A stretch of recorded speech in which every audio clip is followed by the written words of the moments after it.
The other elements of exposure and the kinds of things that executors have to face and have to be cognizant of are, and this is another illustration of a decision that really, it rocked the landscape of Ontario and across Canada. And this is the whole area of it. Who do you support? Who are your dependents? And the law is clear that to do a will, the law is that you have to know and understand the nature and extent of your assets. Okay, you guys can help with that. Make sure that they understand the nature and extent of their assets. And know who would be your expected dependents.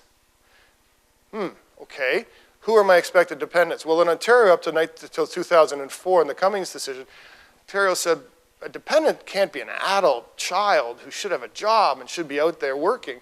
Well, in fact, they can be now. And it's akin to the British Columbia approach where they have the Wills Variation Act, where they're basically saying that if you produce children, this obligation may never go away. And there may be what they've described as a moral obligation to support your children.